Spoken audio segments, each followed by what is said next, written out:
Good evening, friends. Tonight I've prepared something a little unusual.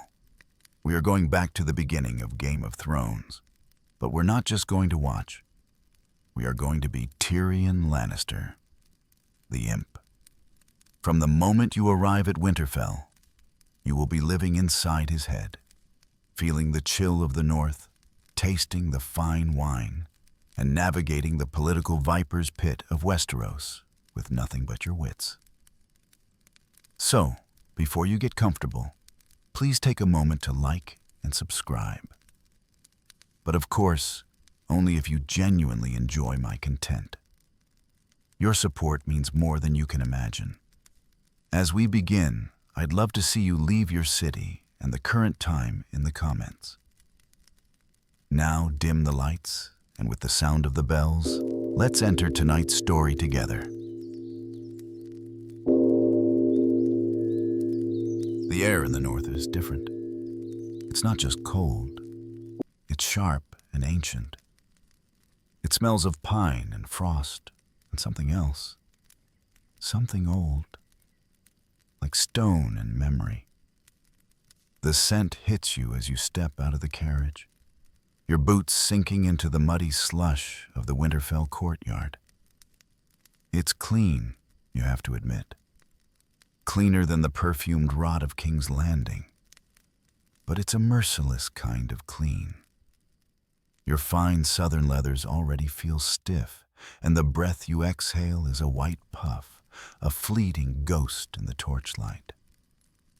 Your brother, Jaime, is already dismounted, all golden and charming, clapping King Robert on the back. Your sister, Cersei, descends like a glacier, beautiful and just as cold, her smile never quite reaching her eyes. And you linger for a moment in the carriage doorway. It's your way to watch, to gather the small, unspoken details that others miss in their haste. You watch the Stark children, lined up in their formal furs, stiff and nervous. The eldest, Robb, has his father's gravity. The girl, Sansa, is already captivated by the spectacle of your family, her eyes wide with fantasies of southern nights and songs.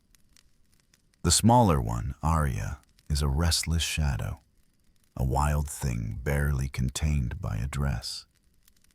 And the youngest, Bran, is perched on a wall, climbing where he shouldn't be, a dangerous curiosity in his eyes. You see a flicker of yourself in him. Not the climbing gods, no, but the watching. You finally move, your shorter legs making the short journey to the welcoming party feel like a calculated trek. Lord Eddard Stark gives you a nod. Not warm, but correct. Civil. He wears his honor like a cloak so thick you could cut it with a knife, and you wonder how long it will take for that honor to get him killed. Catelyn Stark, however, doesn't even bother with that much courtesy. Her cool, tully blue eyes slide right over you, as if you're a piece of luggage, a distasteful but necessary part of the royal baggage. You're used to it. The contempt of beautiful, righteous women is a familiar coat. You give a slight bow in her direction anyway, a small private mockery. The feast is a grand, roaring affair. The great hall of Winterfell is vast and smoky, filled with the smells of roasted meat, spilled ale, and damp hounds. You find a place at the far end of the high table, a strategic position. Close enough to the action to observe, but far enough away to be mostly left alone. Robert is already 3 tankards deep, his booming laugh echoing off the stone walls as he trades war stories with Ned Stark. Cersei sips her wine, a mask of perfect, serene boredom on her face. Jaime is flirting with some northern lord's daughter, his teeth flashing in the torchlight. You focus on your own cup. The wine is a northern vintage, not as complex as the Arbor gold you prefer, but it's strong and it warms you from the inside out. You let the noise of the hall, the music, the laughter, the clash of plates, wash over you, sinking into your own thoughts. They call you the imp, the half-man, a twisted little monster. You've heard it all your life. The names have long since lost their sting, becoming more like a title, a part of your identity. But here, in the north, surrounded by these tall, earnest, honorable people, the title feels different, more pronounced. In King's Landing, your wit is a weapon, your mind a shield. Here you just feel small. You watch Jon Snow, the bastard, sitting far from the high table, brooding in the shadows. A wolf pup, white as snow, gnaws on a bone at his feet. There's a kinship there, you realize. You are both outsiders at this feast, defined by your birth. He for the name he lacks. You for the height you lack. Your father, Tyrion Lannister, the great lord of Casterly Rock, despises you for it. He's never said it, not in so many words, but his disappointment is a constant, oppressive presence in your life, even from hundreds of leagues away. He blames you for your mother's death. She died giving birth to you, the gods' final, cruel joke. You were born a monster, and you killed the only person who might have ever loved you. You take another long drink of wine. The liquid is a welcome fire in your belly. You catch the eye of the Stark girl, Arya. She isn't looking at the prince or the knights. She's looking at you, her head tilted. There's no disgust in her gaze, just unabashed curiosity. You raise your cup to her in a silent toast. She looks startled. Then a flicker of a conspiratorial smile touches her lips before she looks away. A small connection. A brief moment of being seen as a person, not a caricature. A very small person, yes, but a person nonetheless. Later, much later, when the feast has devolved into a drunken revel and Robert is trying to drag his queen onto the dance floor, you slip away. The cold air outside is a shock, but a welcome one. It clears your head.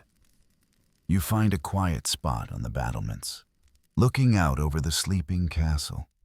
The sky is a black velvet blanket, pierced by a million impossibly bright stars. You've never seen a sky like this in the south. The world feels bigger here, older. You lean against the cold stone, feeling philosophical in your drunkenness. What are you even doing here? Tailing your family like a well-fed pet. A court jester with a lord's title. Your father sent you, of course. Go with the king, he'd said. See that the crown's interests are protected, and try not to bring any more shame to the family name than you already have. A quiet voice pulls you from your reverie. Enjoying yourself, uncle? It's your nephew, Joffrey. He's standing a few feet away, a sneer on his pretty, cruel face.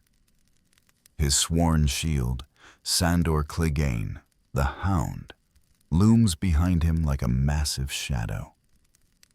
Immensely, you reply, your voice laced with a sarcasm you know he's too stupid to detect. The North has a certain rustic charm. It's a frozen wasteland full of savages, Joffrey scoffs. I don't know why my father bothers with them. Because he is the king, and they are his bannermen. It's called politics. You'll learn about it one day. Or you won't. You take a sip from the wineskin you carry. Joffrey's eyes narrow. He hates being lectured, especially by you. You'd do well to hold your tongue, Uncle. When I'm king, the first thing I'll do is make a law against little monsters, speaking to their betters. The threat is childish, but the malice behind it is real. You've seen that malice before. You saw it when he skinned a kitchen cat alive because it scratched him. You see it every time he looks at Sansa Stark. Like she's a toy he can't wait to break. You don't feel anger, but a profound weariness. This is your family. This blonde sadist is your future king. You give him a lazy smile. A word of advice, nephew. The savages are the ones with the swords, and Ned Stark's sword is very, very large. You push yourself off the wall. Now, if you'll excuse me, I believe there's a brothel in Wintertown that's crying out for a Lannister's patronage. Someone has to uphold the family reputation, after all. You walk away without waiting for a reply, leaving him fuming in the cold. The hound watches you go, his scarred face unreadable in the dark. You don't look back. The night is cold, and you are very, very thirsty. The problems of the kingdom can wait for the morning. Tonight, you will seek the simple, honest comfort of wine and a warm bed. The only kingdom where you ever truly feel like a king. The decision to ride to the wall wasn't a grand strategic one. It was born of boredom and a flicker of genuine curiosity. While Robert hunted in the Wolf's Wood and your family played their tedious courtly games in Winterfell, the wall offered an escape. It was a place of myth, the edge of the known world. And, more importantly, it was a place no one expected you to go. Benjen Stark was going, and he was taking his nephew, Jon Snow. When you announced your intention to join them, you were met with a chorus of disbelief. The wall, Cersei had asked at breakfast, her voice dripping with disdain. What in the seven hells do you want to go to that frozen wasteland for? For the companionship, sweet sister, you'd replied, buttering a piece of bread. I find the company of criminals, rapists, and bastards to be far more interesting than, well, yours. Jaime had laughed, a genuine, hearty laugh. A flash of fury crossed Cersei's eyes. You'd won that round. The journey itself was a lesson in monotony. The King's Road, so grandly named, was little more than a muddy track this far north. The days were a blur of gray skies, bare trees, and the rhythmic plodding of hooves. You spent most of your time bundled in furs, reading a heavy tome on the history of the Night's Watch that you had permanently borrowed from the Winterfell library. The men of the watch you traveled with were a grim, silent lot. They looked at you with a mixture of suspicion and contempt. A rich lordling playing at adventure. You didn't blame them. You were. But you were also watching, listening. You took a particular interest in Jon Snow. The boy was a walking storm of conflicting emotions. He was proud to be joining the Watch, to be finding a place where the name Snow didn't matter. But he was also heartbroken to be leaving the only family he'd ever known. One night, you made camp by the side of the road. A small, crackling fire pushed back the immense darkness of the northern night. The air was so cold it felt like it could crack. Most of the men were already asleep in their bedrolls. You, however, were wide awake, nursing a small flask of brandy. Jon Snow was sitting on the other side of the fire, sharpening his sword, the sound of the wet stone on steel, a lonely noise in the silence. "A boy's first sword," you said quietly. He looked up, startled. He'd thought you were asleep. An important moment. "It was a gift from my half-sisters," he said, his voice low. "Arya and Sansa." He said Sansa's name with a trace of bitterness. "You knew the story.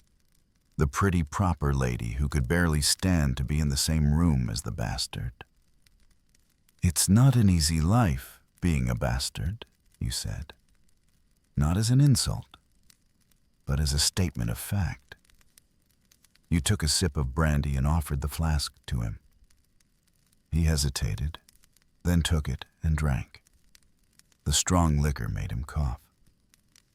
You smiled. "Let me give you some advice, bastard. Never forget what you are. The rest of the world will not. Wear it like armor, and it can never be used to hurt you." He looked at you, really looked at you for the first time. He saw past the imp, past the Lannister name. He saw another outcast. "What do you know about being a bastard?" he asked, a challenge in his voice. "All dwarves are bastards in their father's eyes," you replied, and the words tasted like ash in your mouth. It was a truth you had never spoken aloud. The admission hung in the cold air between you. It was a bridge. He handed the flask back. The silence that followed was different. It wasn't empty. It was companionable. You talked for a while longer, not about anything important, but about small things. About the books you'd read and the places he'd dreamed of seeing. You told him stories of Casterly Rock, of its golden halls, and the sound of the sea crashing against its base. You painted a picture for him of a world he'd never known. A world of wealth and power and intricate cruelty. And he, in turn, told you of the Godswood at Winterfell, of the quiet solemnity of the heart tree with its bleeding red tears. You realized you liked the boy. He had his father's honor, but there was a fire in him that Ned Stark lacked. A Targaryen fire, though no one knew it yet. Not even him. When you finally crawled into your bedroll, the cold seeping into your bones, you felt a strange sense of satisfaction. You had made a connection, however small, in this vast, lonely wilderness. The last leg of the journey was the hardest. The landscape grew bleaker. The trees thinned out, replaced by windswept plains of frozen tundra. The wind was a constant physical presence, a howling beast that never slept. And then you saw it. At first, it was just a shimmering line on the horizon, a smudge of white against the gray sky. But as you drew closer, it grew and grew, until it filled your entire vision. The wall. No book, no story could have prepared you for the reality of it. It wasn't a wall, it was a cliff of ice, a frozen tsunami stretching from one end of the horizon to the other. It seemed to touch the sky. It was so massive, so impossibly vast, that it felt less like something men had built and more like a feature of the earth itself. You felt a sense of genuine, unironic awe. For the first time in a long time, you felt truly, utterly small, and it had nothing to do with your height. As you rode through the tunnel cut into its base, the ice groaning and creaking around you like a living thing, you shivered. But it wasn't from the cold. It was from the weight of history. Thousands of years of it, pressed into this ice. You had come to the end of the world, and you couldn't wait to see what was on the other side. Castle Black was a shithole. There was no other word for it. It was a collection of crumbling stone towers and drafty wooden halls, all huddled in the shadow of the wall like a beggar at a king's feast. The place smelled of unwashed men, cheap stew, and despair. The men of the Night's Watch were not the noble heroes of the songs. They were a motley collection of poachers, debtors, and third sons. The bitterness of their broken lives etched on their faces. The Lord Commander, Jeor Mormont, was an impressive old bear of a man. He greeted you with a gruff courtesy, his eyes sharp and intelligent. He didn't see you as a joke. He saw you as a Lannister, a source of potential influence and funds. You respected his pragmatism. His steward was a young, fat, perpetually terrified boy named Samwell Tarly, the son of the fearsome Lord Randall Tarly, sent here to either become a man or die trying. You saw the fear in his eyes and felt a familiar pang of sympathy. Another outcast, another disappointment to his father. But the most fascinating person you met at Castle Black was Maester Aemon. He was ancient, 100 years old, his eyes clouded with the milky white of blindness. His skin was like parchment, thin and dry, stretched tight over a fragile skeleton. But when he spoke, his voice was clear and his mind was as sharp as Valyrian steel. You found him in the rookery, a dusty, cluttered room at the top of a winding tower, filled with the smell of old paper and bird droppings. You found him sitting by a small brazier, his frail hands held out to the warmth. You introduced yourself, and he smiled, a faint, knowing smile. "A Lannister," he said. "It has been a long time since a lion graced our halls. Tell me, what does a lion see at the edge of the world?" "A very, very large wall, Maester," he replied, pulling up a stool, "and a great many crows." He chuckled, a dry, rasping sound. "That we are. But we were not always so. Once, the Night's Watch was a noble calling. The great houses sent their sons here with pride. You spent hours with him, talking. He was a living library, a repository of forgotten history. You asked him about the others, the fabled White Walkers. He told you what he knew, which was more than any book you had ever read. He spoke of the long night, of the darkness that covered the world, of the last hero who sought out the children of the forest. His words were not the scary stories told to children. They were history, spoken with a chilling certainty. "Most of the men here think the wildlings are the true enemy," he said, his blind eyes seeming to look right through you. "But the wildlings are just men like us. They are running from something. The true enemy is the cold and the dark and what comes with it." One afternoon, you brought him a cup of hot, spiced wine, flavored with cinnamon and cloves you'd brought from the south. He accepted it with a grateful nod. As he sipped it, you asked the question, that had been nagging at you. You are a Meister, sworn to the Citadel. But you are also a Targaryen, are you not? He didn't seem surprised by the question. He set his cup down, his movements slow and deliberate. I was, he said softly. Aemon Targaryen. I was named for a great knight, the Dragon Knight.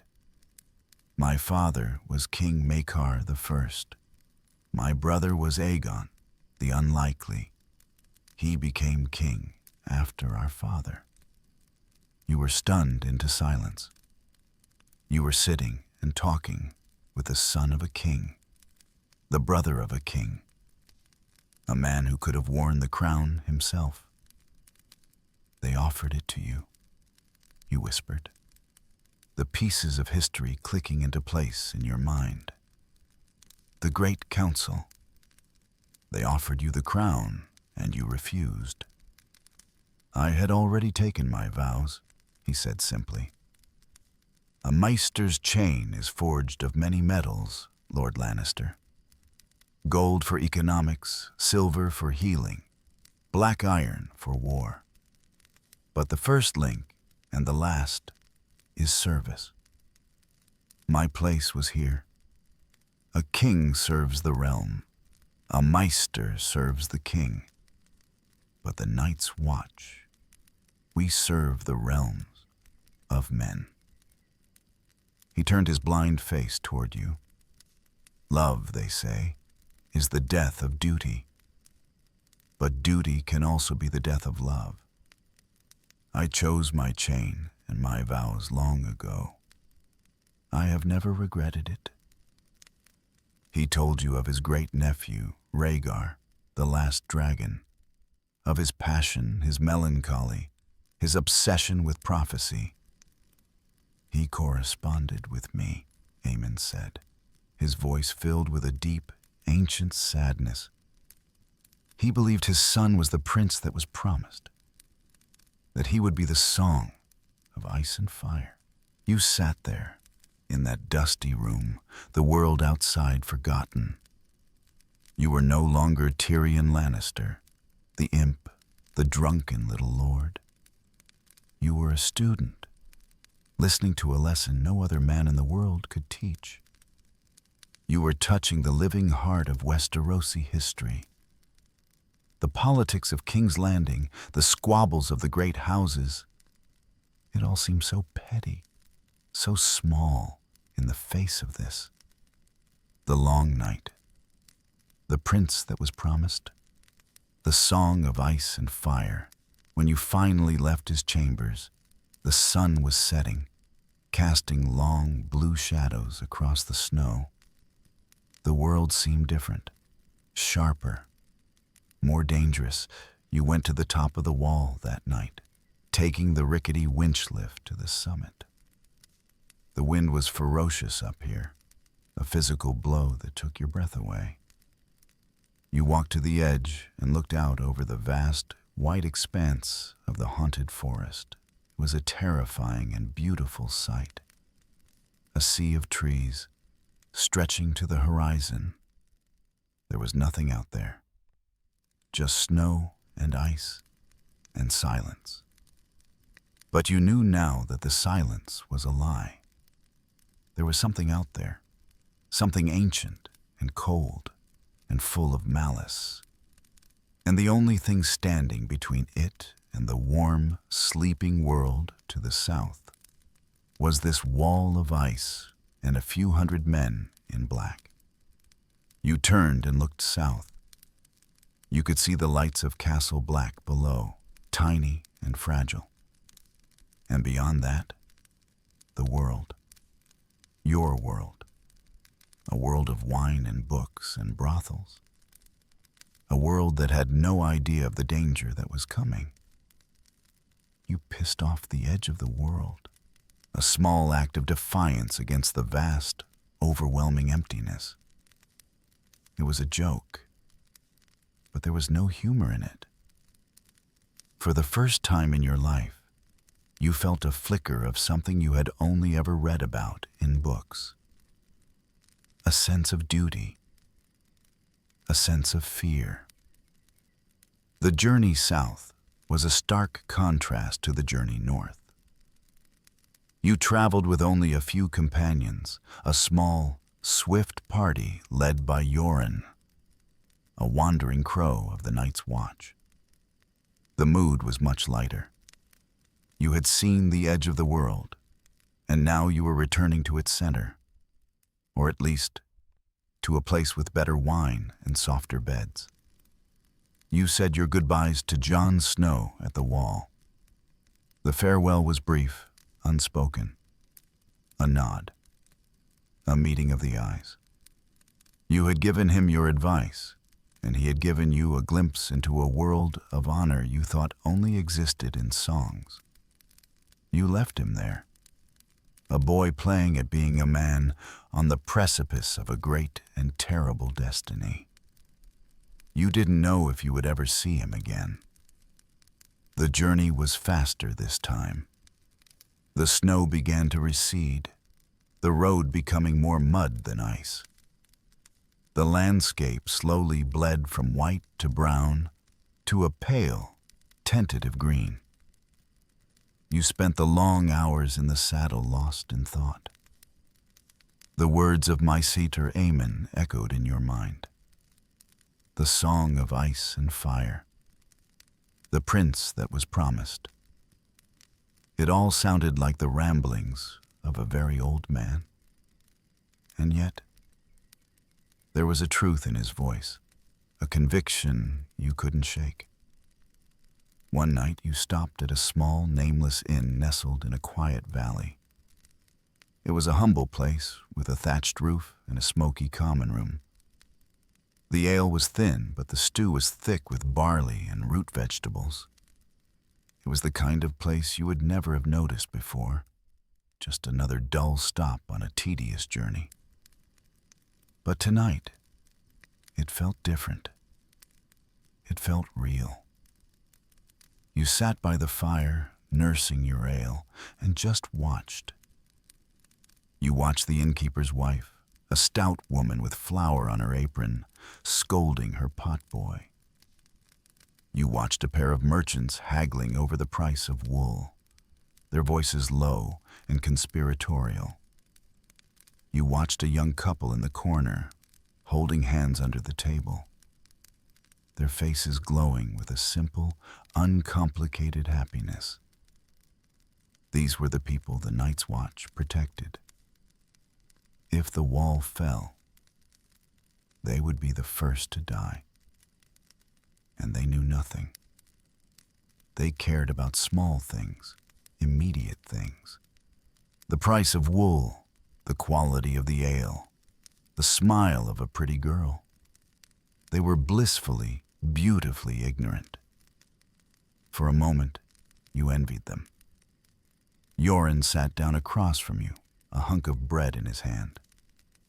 He was a foul-smelling, unkempt man. But his eyes were shrewd. He had seen more of the world than most lords. "Quiet tonight, little lord," he grunted, tearing off a piece of bread with his teeth. "Just thinking," you said. "Don't think too much. It's a dangerous habit." He gestured with his bread at the common room. "Look at them. They worry about rain and taxes. They don't know about the things in the dark. It's better that way." "Is it?" you asked, genuinely curious. "Is ignorance truly bliss?" Yoren chewed for a moment, considering. Ignorance is a warm blanket. Knowledge is a sharp stone. You can't sleep on a sharp stone, but it's a good thing to have in a fight. He took a long drink of ale. "You've seen the wall. You've talked to the old Targaryen. You've got that stone in your pocket now, don't you?" You didn't answer. You just watched the fire. He was right. You couldn't unknow what you now knew. The world was no longer just a playground for the games of lords and kings. It was a fragile, precious thing, perched on the edge of a long, dark night. Later that night, you were woken by a noise. A horse whinnying in distress. You lay still in your small, straw-stuffed bed, listening. The inn was silent. You told yourself it was just the wind. But then you heard it again, closer this time. A soft, shuffling sound, right outside your door. You are not a brave man. You know this about yourself. Your courage is in your mind, in your words, not in your fists. But you are not a fool, either. You slid out of bed, your heart hammering in your chest. You grabbed the heaviest thing you could find, a thick, leather-bound book you'd been reading. It was a poor weapon, but it was better than nothing. You crept to the door and pressed your ear against the rough wood. You could hear breathing, slow, ragged, and a smell of rot and cold. A smell you remembered from the stories of the haunted forest. Your blood ran cold. This was it. This was how it ended. Not in a great battle, not in a political intrigue, but in a nameless inn, at the hands of some thing from the dark. You raised the book, your hands trembling. You took a deep breath, ready to throw open the door, ready to fight for your life, however pathetically. And then you heard Yoren's voice, a low growl from down the hall. "Get on with you, you mangy cur!" There was a yelp, the sound of something being kicked, and the shuffling footsteps receded. You waited for a long time, your heart pounding against your ribs. Finally, you opened the door a crack. The hallway was empty. Yoren was standing at the far end, a short, ugly knife in his hand. He saw you and gave you a grim nod. "Just a stray dog," he said, his voice a little too loud. "A sick one. I took care of it." You knew he was lying. It wasn't a dog, but you didn't challenge him. You just nodded, closed the door, and leaned against it, your legs weak with relief. You didn't sleep for the rest of the night. You just sat in the dark, clutching your book, and listened to the silence. The warm blanket of ignorance had been torn away, and you were left shivering in the cold, clutching a sharp stone. The journey south was no longer a simple return. It was a race against the coming dark. Your plan had been to bypass Winterfell entirely, to head straight south, back to the familiar comforts and dangers of King's Landing. But Yoren had business at the castle, new recruits to deliver, and you were, for the moment, under his protection. And so you found yourself riding through the gates of the great northern fortress once again. The castle felt different this time. The king and his court were gone, and a somber quiet had settled over the place. Grief was a physical presence, a heavy cloak draped over the stone walls. You learned that Bran Stark, the little boy who loved to climb, had fallen. He was alive, but broken. He would never walk again. And your sister, the queen, had sent her sympathies. A raven had arrived with a letter of condolence, full of elegant words and empty sentiment. You could almost hear Cersei's voice as she dictated it, the faint, triumphant smirk hidden beneath the veneer of sorrow. You were given chambers and treated with a cool, formal courtesy. You were a Lannister, and a Lannister had been present when the boy fell. The suspicion was unspoken, but it was there in every averted gaze, every short, polite answer. You decided to visit the boy. It wasn't a political move. It wasn't a strategic one. It was something else. A flicker of compassion, a desire to see for yourself. You found him in his bed, a small, still figure under a pile of furs. He was pale, his face thin. Catelyn Stark was by his side. And she looked up as you entered, her eyes filled with a fierce, protective hatred. She looked as if she hadn't slept in days.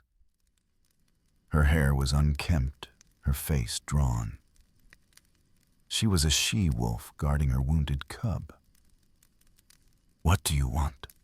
she asked, her voice a low growl. "I came to pay my respects," you said, your voice softer than you intended. "We don't want your respects," she spat.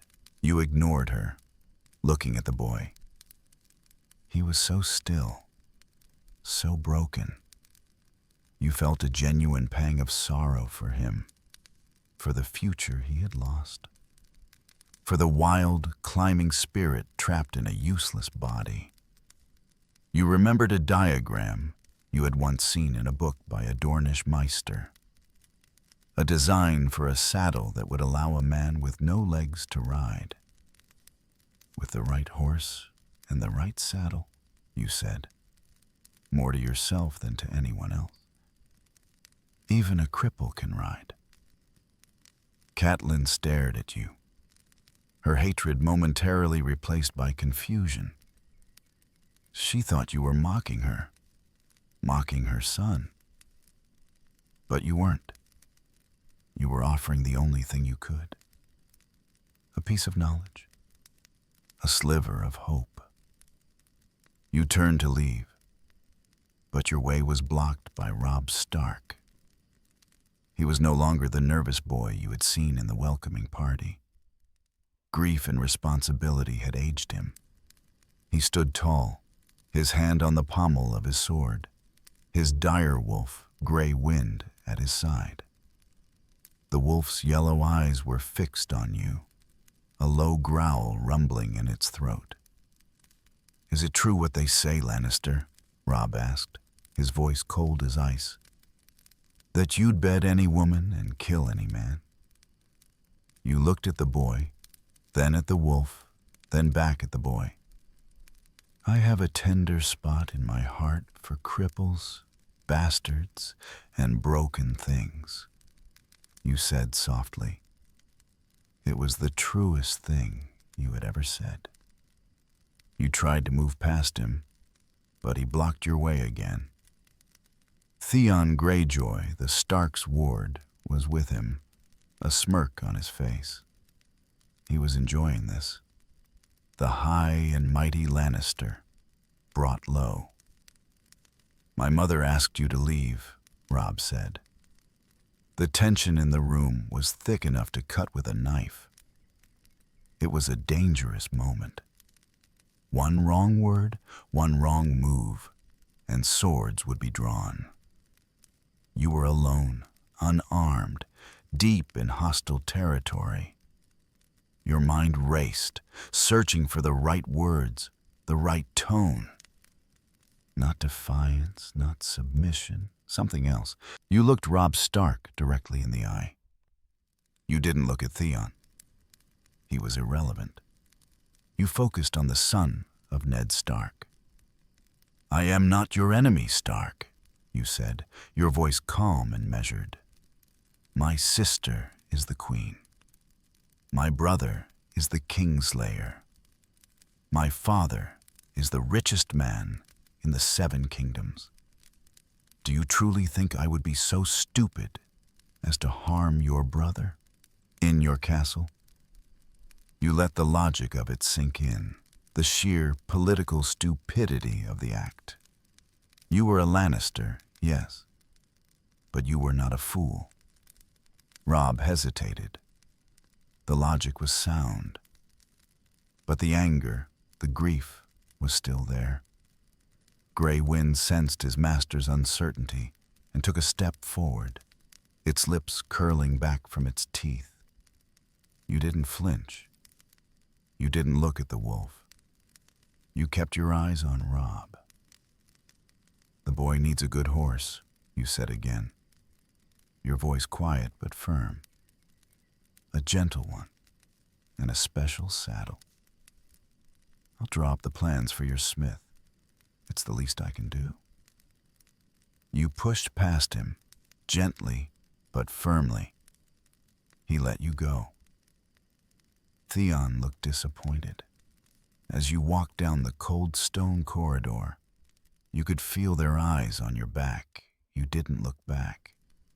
You had planted a seed, not of friendship, but of doubt. You had shown them that not all lions were the same. Some of them, the smallest ones, had a strange and inconvenient conscience.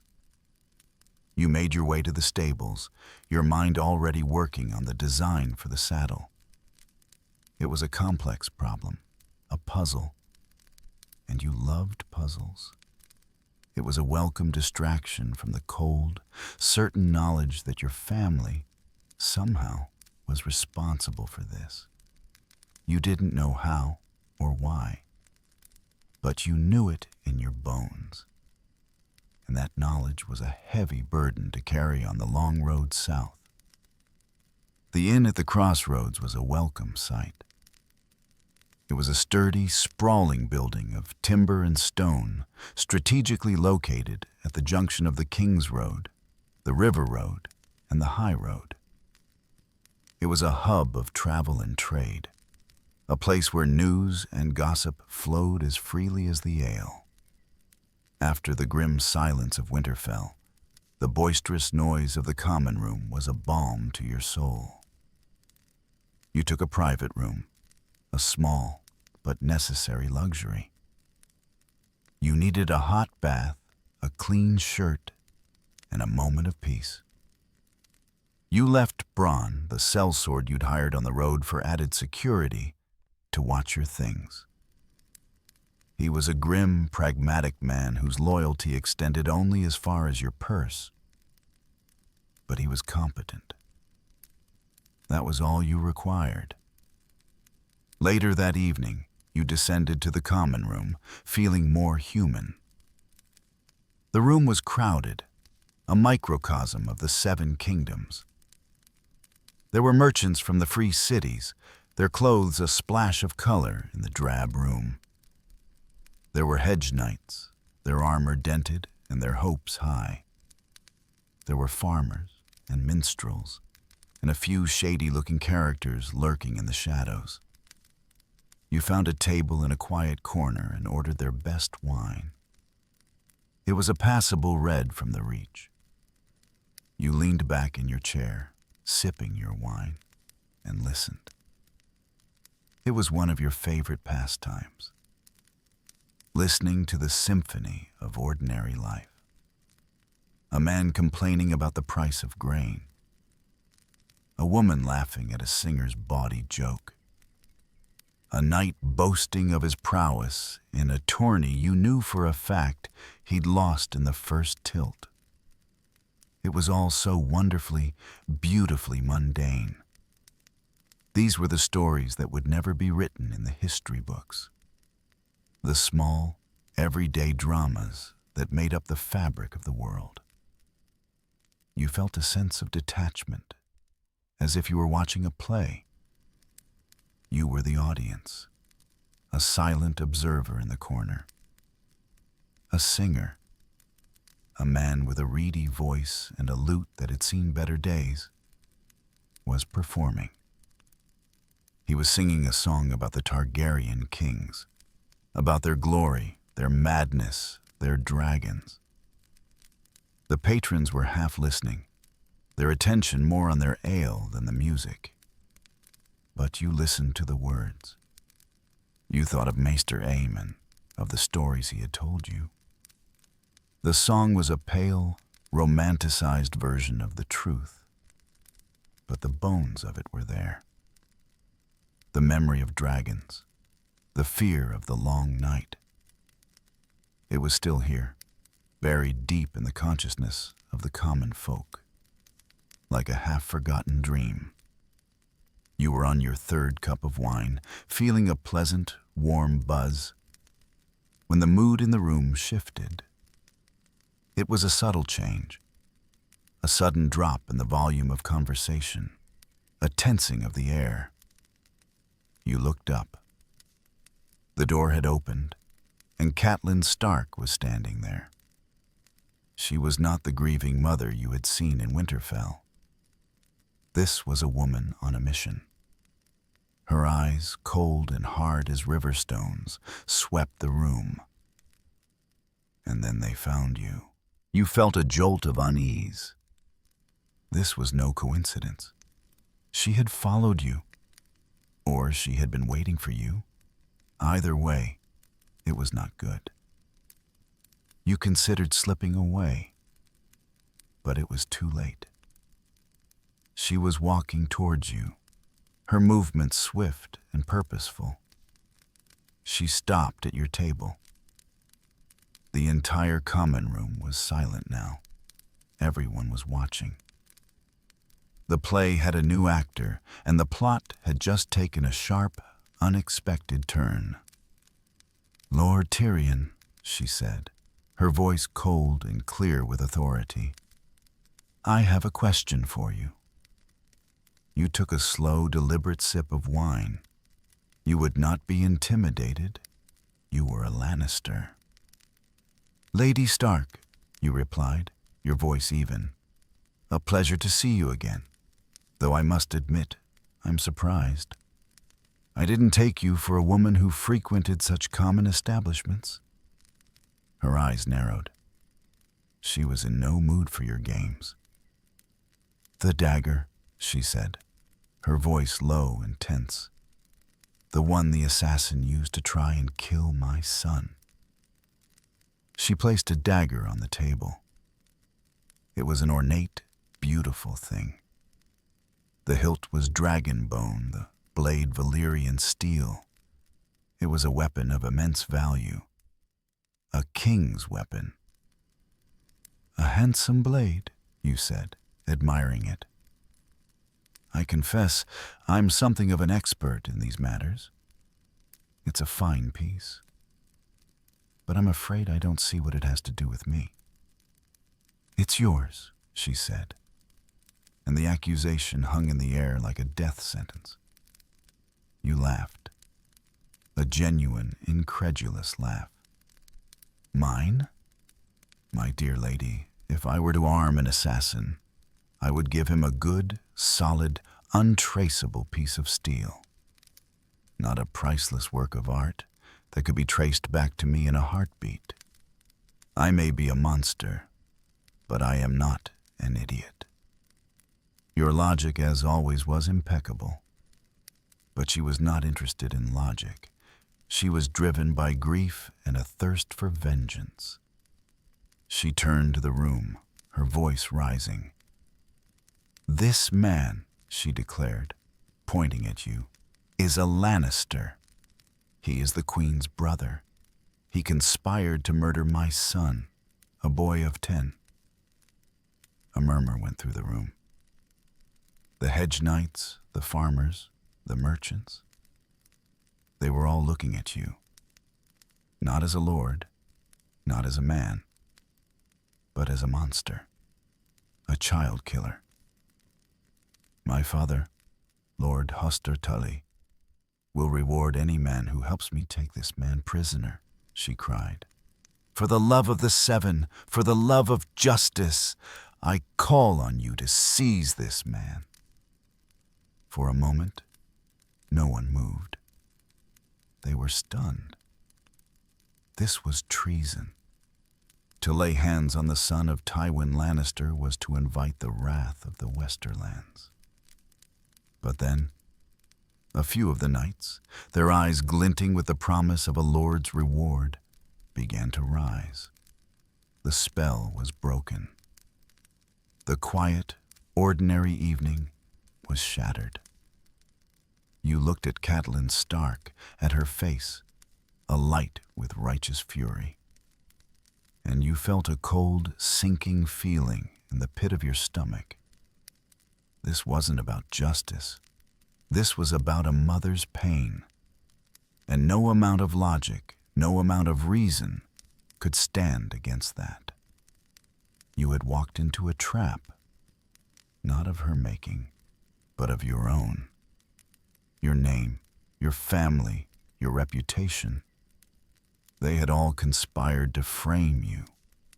The play was over. You were no longer in the audience. You were the villain, and the curtain was about to fall. The journey to the Eyrie was a nightmare. You were bound, thrown over a horse like a sack of grain, and paraded through the riverlands. Catelyn Stark, in her grief-stricken folly, had lit a fire that would soon consume the entire kingdom. With every league you traveled, you could feel the world tilting further towards war. Your guards were a mix of Tully household men and sellswords who had answered Catelyn's call. They treated you roughly, calling you Kingslayer's brother, imp, demon, monkey. The names weren't new, but the context was. Before they were insults. Now they were accusations. You were taken up the high road, a treacherous path that wound its way into the mountains of the moon. The scenery was beautiful, in a stark, rugged way. Jagged peaks clawed at the sky, and deep, forested valleys yawned below. But you were in no mood to appreciate the view. The road was narrow, the drop sheer, and you were not alone. The mountain clans, the burned men, and the stone crows watched you from the rocks. You couldn't see them, but you could feel their eyes. They were a constant, unseen threat. The party was attacked. A sudden, brutal ambush. Arrows flew from the rocks. Wild, painted men swarmed down the slopes, their cries echoing in the valley. In the chaos, you managed to get your hands on a shield. You were no warrior, but your small size made you a difficult target. You huddled behind the shield, listening to the screams and the clash of steel. The sellsword, Bronn, proved his worth. He moved with a deadly, efficient grace, his sword a blur of motion. He was no knight. He fought dirty. He killed without honor and without hesitation. He was a survivor. You watched him, and you learned. The attack was beaten back, but not without cost. Several of Catelyn's men were dead. The survivors were shaken. The reality of their situation was beginning to dawn on them. They were a small party, far from home, in a land that wanted them dead. And their prize, their valuable prisoner, was more trouble than he was worth.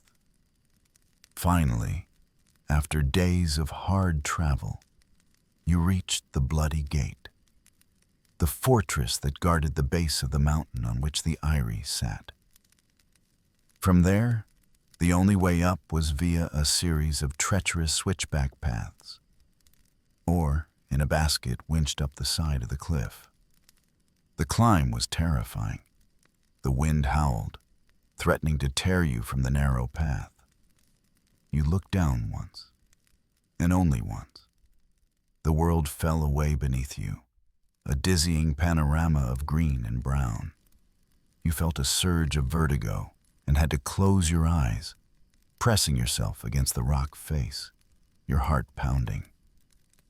You were brought before Lysa Arryn and Catelyn's sister, the Lady of the Vale. The high hall of the Eyrie was a beautiful, airy room, with open arches that looked out onto the sky. But there was no warmth in it. The place felt like a tomb. Lysa Arryn was a woman driven mad by grief and paranoia. Her eyes were wide and fearful, her face puffy from crying. She sat on the high-backed throne of the Arryns, but she looked like a frightened child playing dress-up.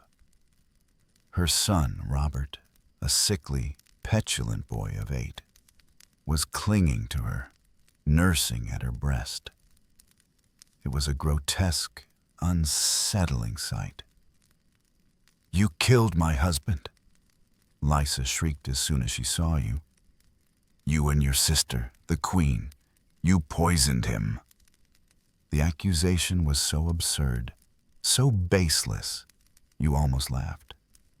Jon Arryn, the former Hand of the King, his death was the catalyst for all this chaos.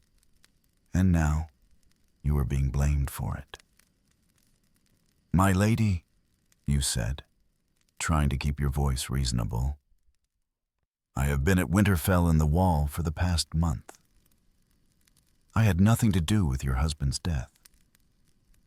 But she wasn't listening. She was lost in her own world of conspiracies and fears. She turned to her sister. "You did well to bring him here, Cat. Now, he will pay for his crimes." You were dragged away, not to a comfortable cell, but to the sky cells, the infamous dungeons of the Eyrie. They were not dungeons in the traditional sense. They were cells carved into the side of the mountain, open to the sky. The floor was sloped, tilting downwards towards the open air. There was no door, just a gaping hole that looked out onto a 1,000-foot drop. The guard threw you into one of the cells. You stumbled, catching yourself just before you slid towards the edge. You looked down. The clouds were below you. The world was a distant patchwork quilt. The wind howled past, a lonely, mournful sound. This was not a prison designed to hold a man. It was a prison designed to break a man's will, to drive him mad with fear and vertigo, until he chose the quick, easy way out. One step, and it would all be over. You backed away from the edge, pressing yourself against the cold, damp stone of the back wall. You were trapped, a dwarf in a cage in the sky. Your wit, your name, your gold, they were all useless here.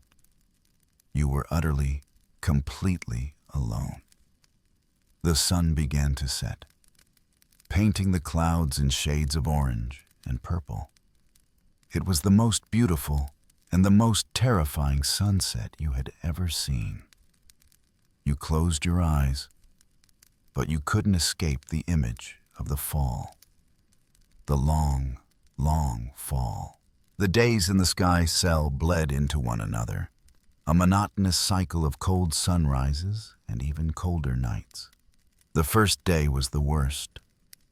The fear was a physical thing, a knot in your stomach, a tightness in your chest. Every gust of wind felt like a hand trying to push you over the edge. You didn't sleep.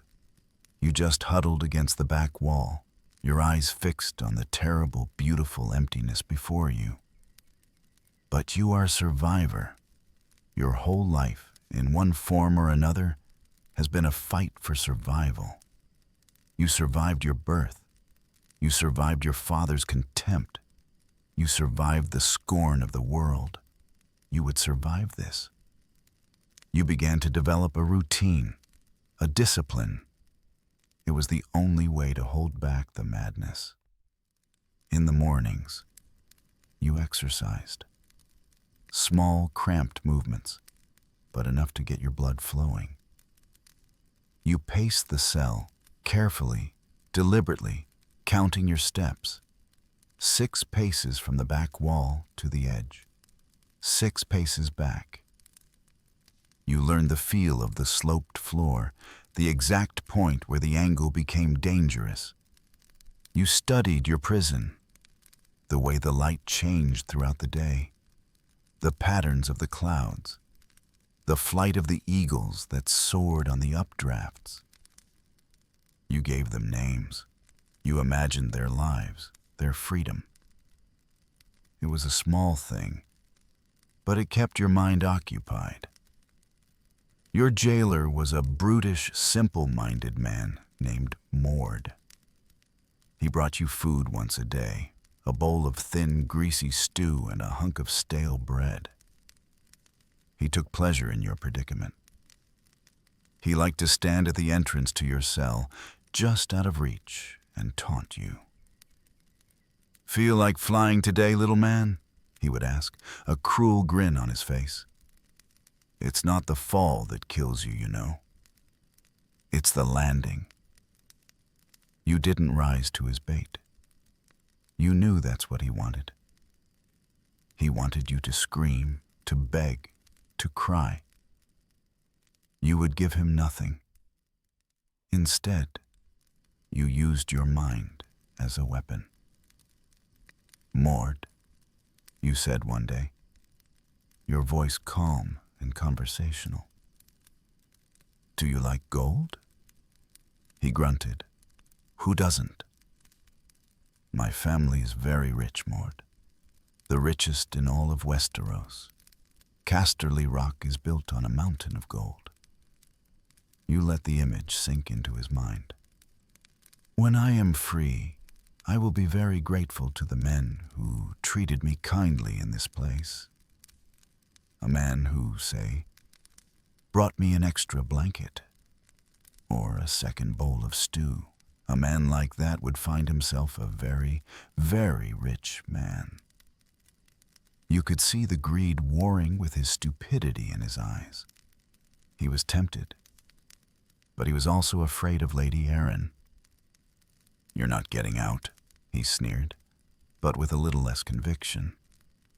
"Oh, I think I will," you said, with a confidence you did not feel. "A Lannister always pays his debts. Remember that, Mord? You had planted a seed. It might not sprout, but it was something. A small move in a desperate game. The nights were the hardest. The cold was a living thing, seeping into your bones. The wind howled like a banshee, and the stars were so bright, so close, they seemed to mock you with their silent, cosmic indifference. You lay on the cold stone, shivering, and you thought. You thought about your life, the choices you had made, the people you had hurt, the people you had, in your own clumsy way, loved. You thought of Tysha, your first wife, the crofter's daughter you had married in secret in your youth. You had loved her, or you thought you had. It was the only time in your life you had ever felt truly happy. And then your father had found out. He told you she was a whore, that he had hired her to make you feel like a man. He made you watch as he gave her to his guards. A silver for every man, and a gold for you at the end. "Because you're a Lannister," he had said. The memory was still a fresh wound, even after all these years. It was the root of your cynicism, your bitterness, your endless parade of whores. You surrounded yourself with women you had to pay for, because the one time you thought you had found love for free, it had been a lie. A cruel, devastating lie. Or had it? The doubt had been growing for years, a small, nagging voice in the back of your mind. What if Father had lied? What if she had truly loved you? The thought was so painful, so unbearable, that you pushed it away. But here, in this cage in the sky, there was nowhere to run from it. You were not a good man. You knew that. You were selfish and cynical, and you drank too much. But were you a murderer? Had you conspired to kill Jon Arryn? Had you tried to kill Bran Stark? No. You were many things, but you were not that. And that knowledge gave you strength. You were innocent. You would not die for a crime you did not commit. You would not let them break you. You would not give them the satisfaction of seeing you jump from that ledge. One morning, you woke with a new resolve. You were done waiting. You were done being a passive victim. It was time to act. You stood up, walked to the edge of your cell, and you screamed. I wish to confess. I wish to confess my crimes. Your voice was raw, but it carried on the wind. You yelled it again and again, until your throat was hoarse. You knew they could hear you in the castle. You were a Lannister. They couldn't simply ignore you. They would have to bring you out. And when they did, you would have your say. You would not confess. You would demand a trial. It was a slim chance, a desperate gamble. But it was the only card you had left to play. And you were going to play it. Your screams were answered, not as quickly as you would have liked, but eventually, Mord and another guard appeared. They looked at you with a mixture of triumph and suspicion. They thought they had finally broken you. They hauled you from your cell, your legs unsteady after days of confinement. The solid floor of the corridor felt strange beneath your feet. You were brought back to the high hall. Lysa Arryn was on her throne, a smug, vindicated look on her face. Her sickly son, Robert, was at her feet, gleefully smashing a piece of fruit on the floor. The court of the Vale was assembled, a collection of grim-faced lords and knights, all eager to see the monster confess. So, Lysa said, her voice full of satisfaction, the little man is ready to admit his crimes. You were brought to the center of the room. You stood there, small and disheveled, but you held your head high. You looked at Lysa, at her court, at the open sky beyond the arches. You took a deep breath. I do wish to confess, you said, your voice echoing in the silent hall. A murmur of satisfaction went through the crowd. I confess, you paused, letting the tension build, that I am a dwarf. I confess that I have a weakness for wine, women, and witty conversation. I confess that, on occasion, I gamble. I confess that I have been a disappointment to my father my entire life. You looked directly at Lysa. But I do not confess to the murder of Jon Arryn. And I do not confess to the attempted murder of Bran Stark. Of those crimes, I am innocent. Lysa's face contorted with rage. You were screaming for a confession. I was, you agreed, but I didn't say whose. I believe I am owed a trial. Here, before gods and men. The hall erupted in chaos. Lysa was screaming for your head. Robert was wailing. The lords of the Vale were arguing amongst themselves. This was not how it was supposed to go. You had ruined their neat, orderly execution. I demand a trial by combat, you yelled over the din. The hall fell silent again. Trial by combat, an ancient tradition, a way of letting the gods decide a man's guilt. It was a desperate, foolish move. You were a dwarf. You had no hope of winning a fight against a trained knight, but you had no intention of fighting yourself. I have the right to a champion, you declared, and I will have one. Lysa Arryn smiled, a cruel, cunning smile. She saw your plan, and she saw a way to turn it against you.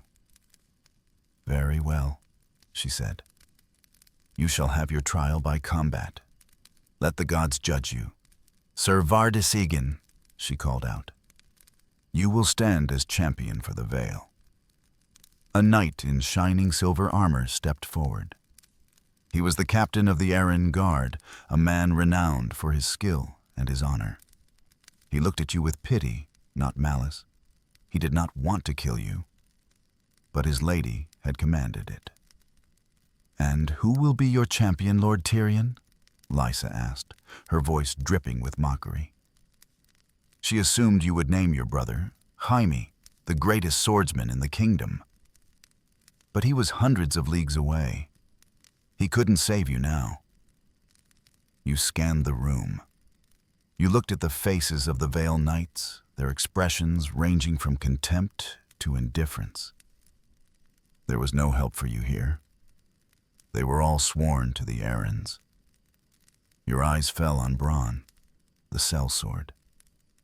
He was standing at the back of the hall, watching the proceedings with a detached, professional interest. He was no knight. He had no honor. He served only money. And you had a great deal of money, or at least your family did. "I choose you," you said, pointing at him. Every head in the hall turned to look. Bronn looked surprised. A low-born sellsword, chosen as a champion in a noble trial. It was an insult to the entire proceeding. "He is no knight," Sir Vardis protested, his honor offended. "He is my champion," you insisted. Bronn sauntered forward. He looked at you, then at Lysa, then at the heavily armored Sir Vardis. A slow, cynical smile spread across his face. He saw an opportunity. "What's in it for me?" he asked, his voice loud and clear. "Gold," you replied. "More than you've ever dreamed of. If you win. And if I lose, then you're a dead sellsword." He considered it. The odds were not good. Sir Vardis was a champion of 100 tourneys. Bronn was a back-alley killer. But the prize was the gratitude of a Lannister. That was a prize worth fighting for. "I'll fight for the little lord," he announced. Lysa Arryn was furious, but she was trapped by her own laws. She could not deny you your choice of champion. The trial was set. You spent the next hour in a state of extreme anxiety. You watched as Sir Vardis was armed by his squires. He was given the finest plate, a heavy shield emblazoned with the falcon of House Arryn, and a perfectly balanced longsword. He was a walking fortress of steel. Bronn, on the other hand, refused armor. He wore only his boiled leather jerkin. He chose a lighter, quicker sword. He moved like a blur, testing the weight and balance. He was not preparing for a knightly tourney. He was preparing for a street fight. You pulled him aside. "He's a knight," you hissed, your voice tight with fear. "He'll expect you to fight with honor." Bronn looked at you and grinned. "No. He'll expect him to fight with honor. I won't." He winked. "Don't worry, little lord. I know what I'm doing." You were not reassured. Your life was in the hands of a man with no honor, no loyalty, and no principles. A man who was about to face a fully armored, highly skilled knight. You had gambled everything on a single throw of the dice. And as you watched the two men walk to the center of the hall, to the open space before the moon door, you had the terrible, sinking feeling that you had made a fatal mistake. The fight began. Sir Vardis Egan moved with the stiff, formal grace of a tourney knight. He raised his shield, his sword at the ready, a textbook example of the proper stance. He was a creature of rules and honor. Bronn was his opposite. He circled, light on his feet, his sword held low. He was a predator, watching, waiting for an opening. He had no form. He had only instinct, The court of the Vale had expected a noble clash of steel, a duel of champions. What they got was a lesson in brutal pragmatism. Bronn didn't engage Ser Vardis head-on. He used his speed and agility. He darted in, a quick slash at an exposed joint in the armor, and darted out again before Ser Vardis could bring his heavy sword to bear. It wasn't a fight. It was a dissection. Bronn used the entire hall as his arena. He kicked over a brazier, sending hot coals scattering across the floor. He used a pillar to block a charge. He fought smart, not hard. Ser Vardis grew increasingly frustrated. He was used to opponents who stood and fought.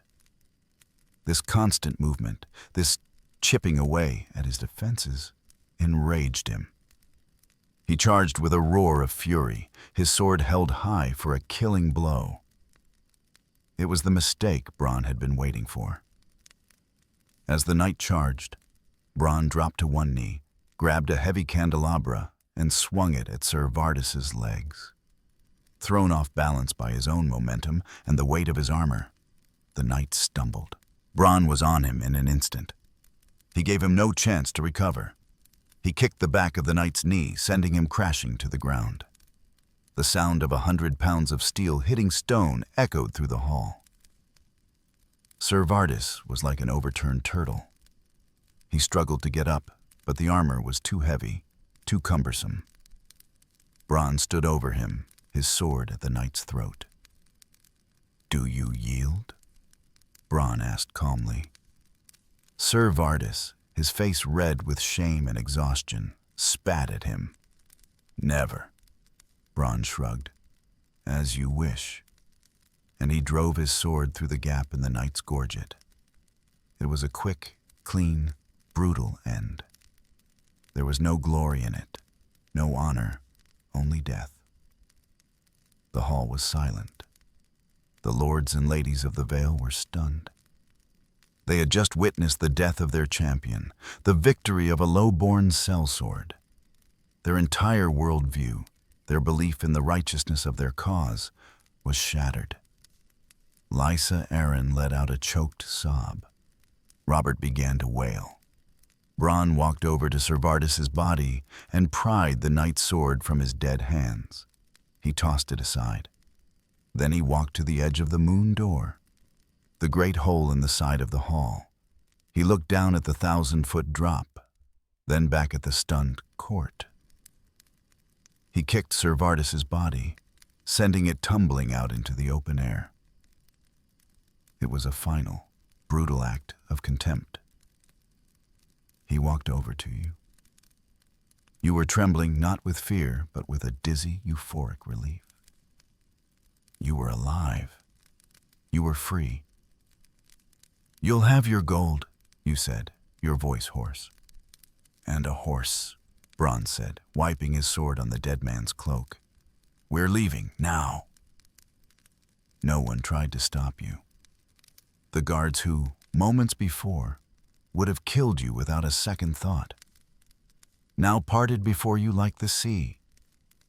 The fear in their eyes was palpable. They had seen the judgment of the gods. And the gods, it seemed, were on the side of the little monster. The walk out of the Eyrie was surreal.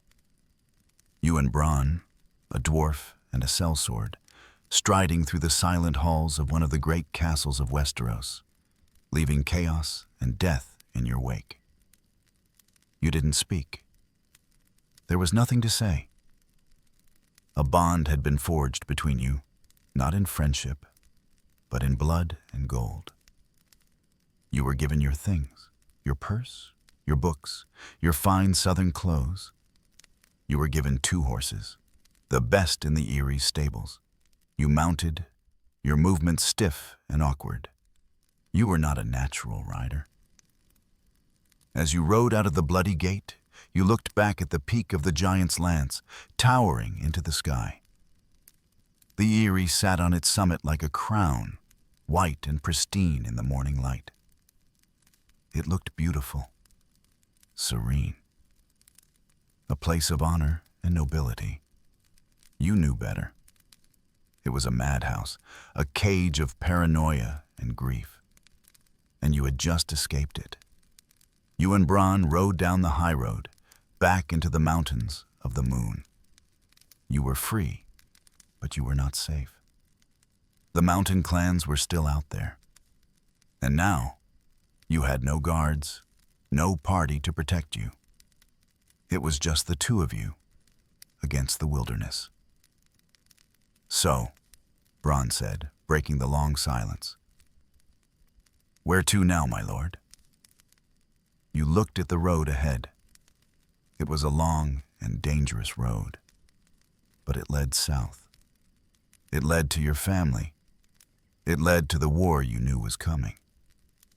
We find my father, you said, and then we get very, very drunk. Bronn laughed, a short, harsh bark of a laugh. I like the way you think, little lord. You spurred your horse forward, urging it into a trot. The air was crisp and cold. The sky was a brilliant blue. You were alive, and for now, that was enough. You quickly discovered that freedom was not the same as safety. The high road was even more dangerous for two men than it had been for a larger party. Every rock, every shadow, could hide an ambush. The silence of the mountains was a threat, broken only by the sound of the wind and the cry of a distant hawk. You rode hard during the day, pushing the horses as much as you could. You didn't talk much. Energy was better spent on vigilance. Bronn's eyes constantly scanned the jagged ridgelines, his hand never far from the hilt of his sword. You, for your part, found yourself listening for the slightest unnatural sound. The snap of a twig, a dislodged stone. The first night was the worst. You didn't dare build a fire.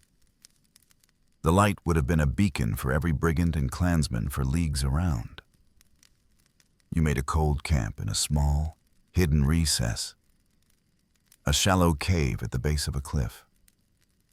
The horses were tethered nearby, their nervous snorts and stamps the only company. The cold was bone deep. It cut through your fine clothes, a damp, persistent chill that settled in your marrow. You huddled in your cloak, chewing on a tough piece of salted beef. It was a miserable meal. You would have given half your father's fortune for a cup of hot, spiced wine. You should get some sleep, Bronn said, his voice a low murmur in the dark. He had taken the first watch, sitting with his back against a rock, his sword across his lap. I'm not tired, you lied. You were exhausted, but your mind was racing. The adrenaline of the trial had worn off, replaced by a gnawing anxiety. You think too much, Bronn said. He was unnervingly perceptive for a man who seemed to care for nothing but coin. Thinking won't stop an arrow from going through your throat.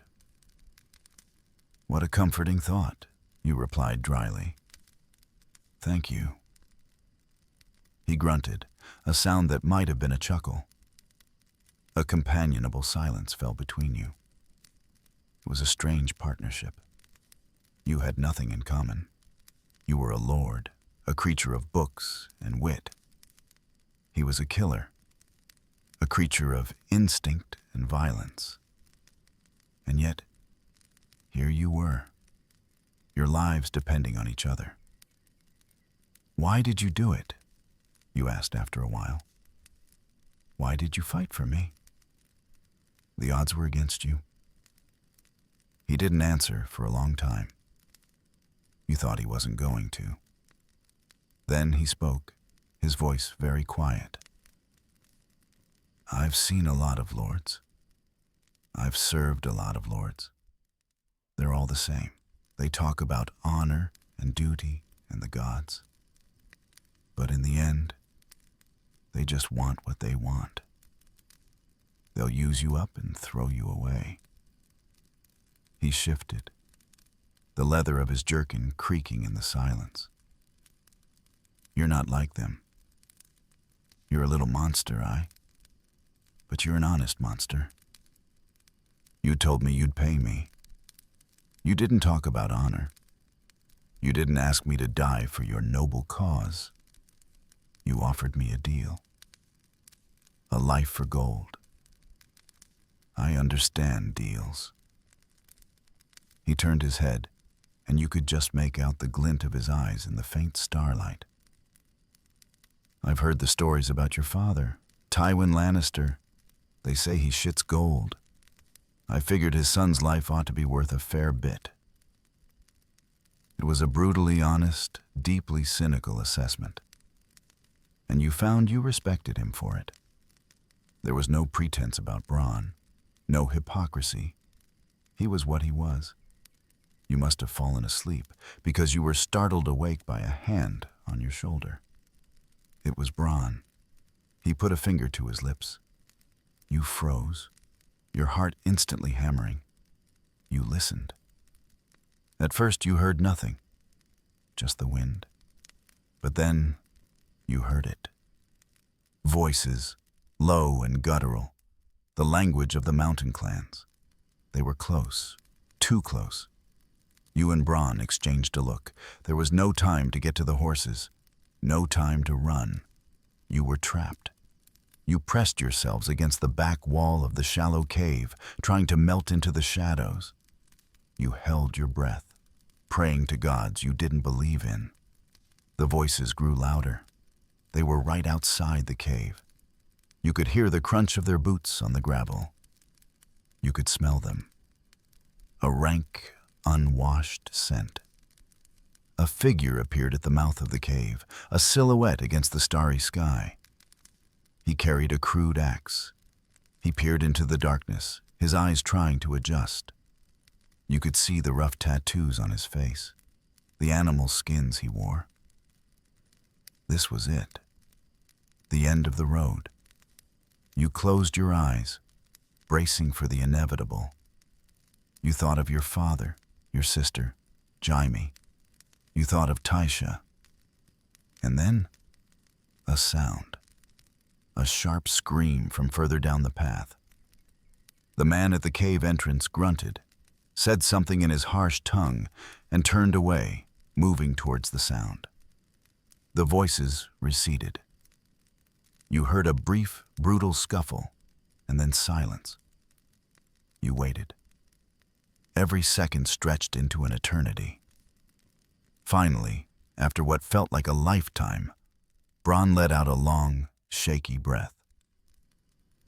"They're gone," he whispered. You didn't move. You were paralyzed by a fear so profound, it was almost a religious experience. "What was that?" you finally managed to ask, your voice a raw whisper. "Rival clan, maybe?" Bronn said. "Or a shadow cat. Doesn't matter. We got lucky."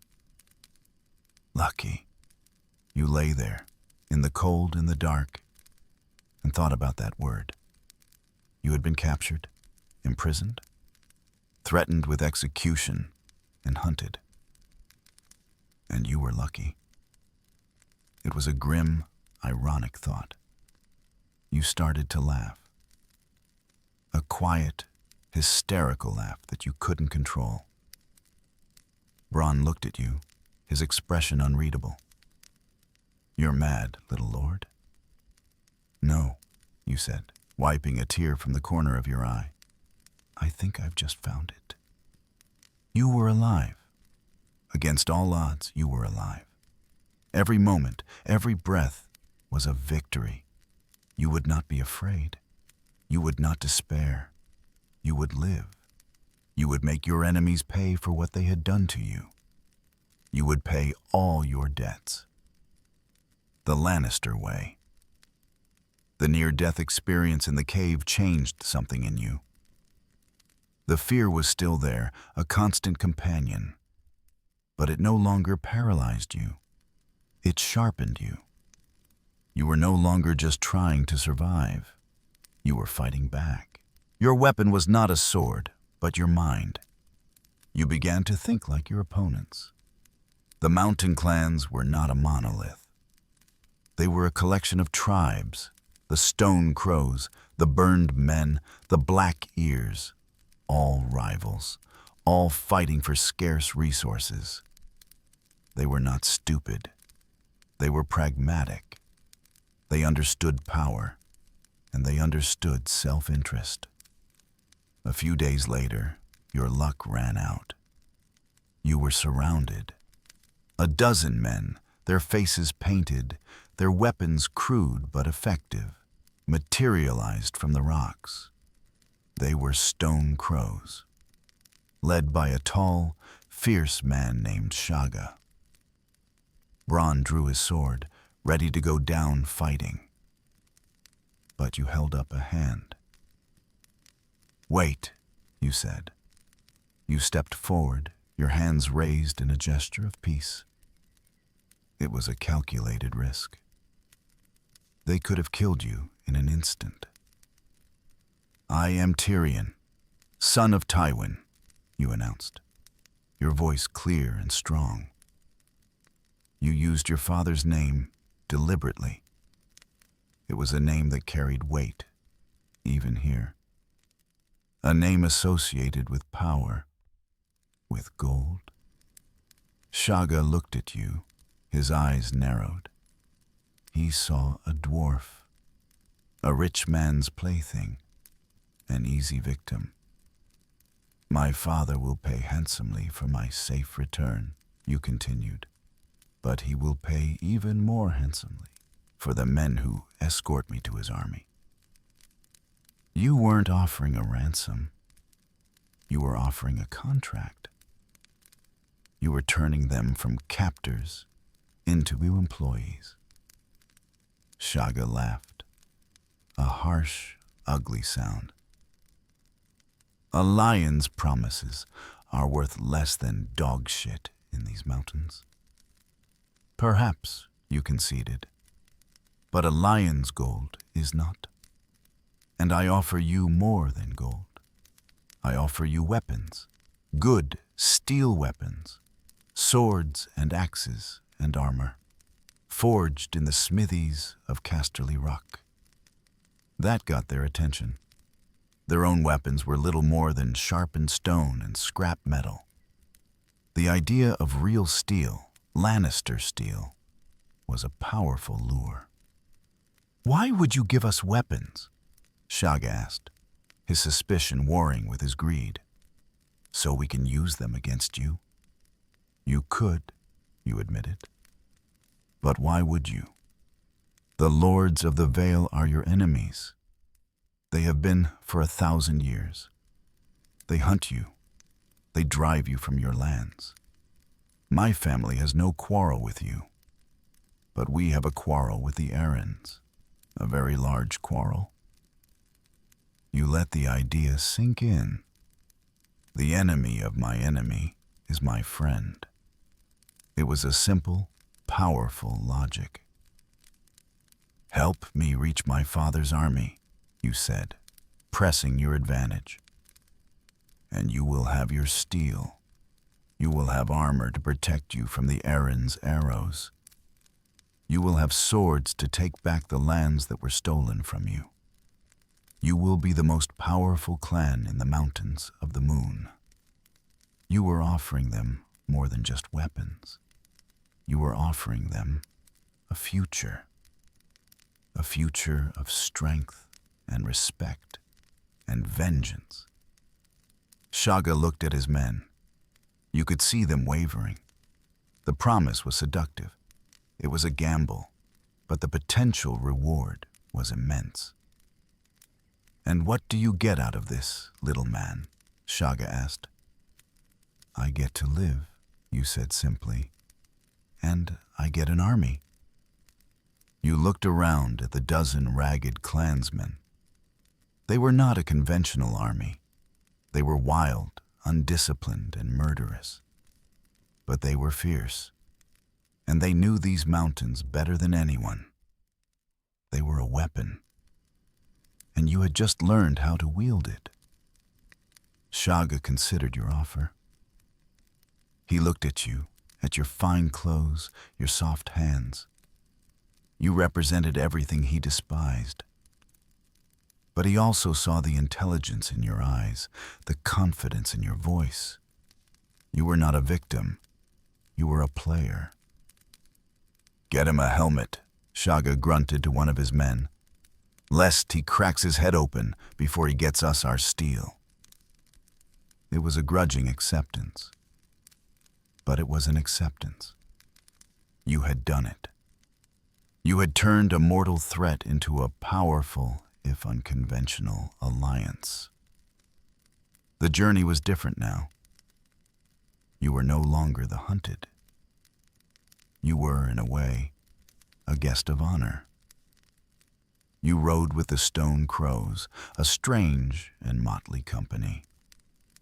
A dwarf lord, a cynical sellsword, and a band of savage mountain clansmen. You shared their food, tough, greasy goat meat, roasted over an open fire. You listened to their stories, their songs. You learned their customs. They were a brutal, violent people, but there was a raw honesty to them that you found refreshing. They had no hypocrisy. They did not pretend to be anything other than what they were. You had a deal, a mutually beneficial arrangement. It was fragile, built on promises and greed. But in this world, those were often the strongest bonds of all. You were no longer just Tyrion Lannister, the imp. You were Tyrion, son of Tywin, leader of the Stone Crows. And you were marching to war. Your arrival at the Lannister war camp was a spectacle. The outriders who saw you, a dwarf in a mismatched helmet leading a horde of wild, whooping mountain clansmen, were struck dumb. Word of your coming spread through the camp like wildfire. By the time you reached the command tent, it seemed the entire army had turned out to watch. The camp itself was a testament to your father's genius for logistics and discipline. It was a veritable city of tents, laid out in neat, orderly rows. There was the sound of hammers from the smithies, the shouts of drill sergeants, and the low, humming buzz of 100,000 men preparing for war. The smell was of horses and leather and cook fires. It was a world away from the chaotic wilderness of the mountains. It was your father's world. You dismounted and strode towards the command tent, your new army trailing behind you. The Lannister guards, in their crimson and gold cloaks, looked at your companions with a mixture of fear and disgust. They parted before you, unsure what to make of this bizarre procession. You entered the tent. Your father, Tywin Lannister, was standing over a massive map table, surrounded by his generals. He didn't look up immediately. He finished giving an order, his voice calm and precise as a surgeon's scalpel. Only then did he turn his gaze on you. His eyes, pale green flecked with gold, were chips of ice. There was no warmth in them, no relief at seeing his son, who had been presumed captured or dead, only a cold, calculating assessment.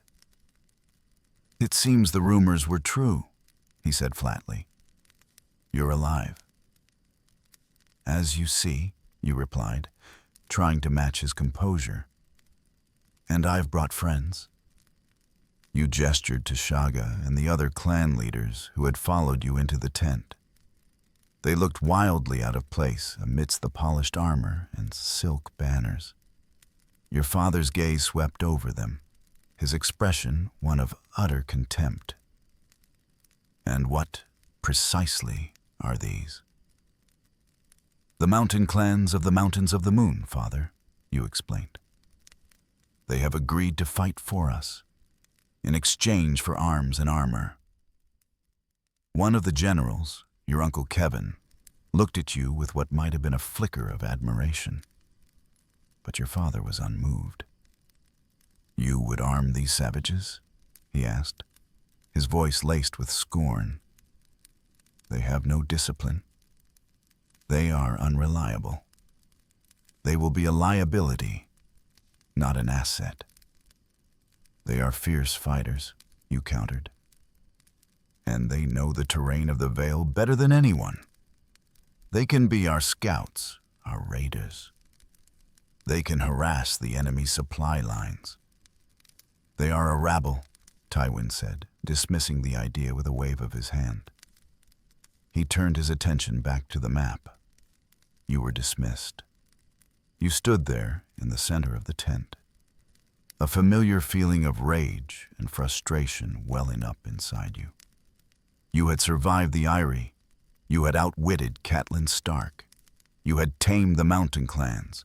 You had brought your father a new, unexpected weapon, and he looked at you as if you were a child who had brought home a stray dog. "I was taken by Catelyn Stark," you said, your voice tight. "I was imprisoned in the Eyrie. I was tried for my life. I won my freedom and brought you an army. A little gratitude would not be out of place." Your father looked up from the map again. This time there was a dangerous glint in his eye. "Gratitude?" he said, his voice dangerously soft. "You were taken because you were careless. You allowed yourself to be seen in a brothel with a Stark bastard. And then you let a woman get the best of you in a common inn. You brought this trouble on yourself and on our family. Your little adventure started a war." The accusation hung in the air, a stunning, brutal blow. He was blaming you. Not Catelyn Stark for her recklessness, not Lysa Arryn for her madness. He was blaming you. "I did not start this war," you said, your voice trembling with a rage you could no longer control. "No," Tywin said, his voice cracking like a whip. "Your brother started it, when he threw a boy from a window. You continued it, when you allowed yourself to be captured. The Starks have my son. They have called their banners. The River Lords have declared for them. We are at war, and it is a war of our own making." He said it all so calmly, so matter-of-factly, as if he were discussing the price of grain. But the words were devastating, he knew. He knew about Jaime and Cersei. He knew about Bran. He knew everything. And he didn't care about the morality of it. He only cared about the consequences, the damage to the family name, the inconvenience of a war. You were speechless. You had come here expecting a hero's welcome, or at least a nod of approval. Instead, you had been handed your own failures, gift-wrapped in your father's cold, unyielding disappointment. He turned to your uncle. "Kevin, see that these creatures are fed. Find them some weapons. Nothing good. Old steel from the reserves. And keep them away from the main camp. I don't want them mixing with our men." He gave you one last look. "You will have a tent and a command. You will lead your savages in the vanguard. Let us see if they are as fierce as you claim." He turned back to his map. The audience was over. You walked out of the tent, your face burning with humiliation. Shaga and the others followed you, their expressions a mixture of confusion and anger. They had been insulted. You had been put in your place. You were not a hero. You were not a general. You were a disappointment. A twisted little monkey who had been given a pack of wild dogs to play with. You were home, but you had never felt more like an outsider Your father had you quartered at the edge of the camp, far from the command center, nestled between the service tents and the horse lines. It was a clear, deliberate snub. You were part of the army, but not truly of it. Your men, the mountain clans, were camped even further out, a chaotic, smoky sprawl that stood in stark contrast to the neat, regimented lines of the Lannister soldiers. The days before the battle were a blur of preparation and tension. You spent your time trying to instill some semblance of order in your new army. It was a frustrating, often comical task. They were warriors, not soldiers. They didn't understand formations, or drills, or the chain of command. They understood strength, and they respected you in their own way. But they were a force of nature, not a disciplined military unit. The nights were long and lonely. You were surrounded by 100,000 men, yet utterly alone. You drank heavily. The wine was a familiar comfort, a warm blanket against the cold reality of your situation. You were a commander in your father's army, on the eve of a great battle, and you were terrified. One night, Bronn found you in your tent, staring into the bottom of a wine cup. He had been enjoying the perks of his new status, gambling with the other sellswords by day, and spending his nights among the camp followers. "You look like a man who's lost his favorite dog," he said, helping himself to your wine. "I am about to lead a band of savages into battle against the Northern Army," you replied. "Forgive me if I'm not in a festive mood." "They're good fighters," Bronn shrugged. "They'll kill a lot of Northmen before they die." "And I'll die with them," you said grimly. "My father has put me in the vanguard. The first wave. It's a death sentence." "Most likely," Bronn agreed, with a distinct lack of sympathy. "But it's an honorable death. Think of the songs they'll sing." "I'd rather live a dishonorable life," you muttered. "Then you need a distraction," Bronn said, a grin spreading across his face. "And I know just the thing." He took you to a part of the camp you had not visited. A collection of tents, more colorful and lively than the others. The camp of the whores. The air was thick with the smell of cheap perfume and laughter. He led you to a particular tent. Inside, a group of women were playing cards. One of them looked up as you entered. She had a mass of dark, curly hair and large, intelligent eyes. She did not have the classical, high-born beauty of your sister or Sansa Stark. There was a sharpness to her, a defiance in her gaze. "This is Shay," Bronn said by way of introduction. She looked you up and down, her expression unreadable. "So you're the little lord they're all talking about."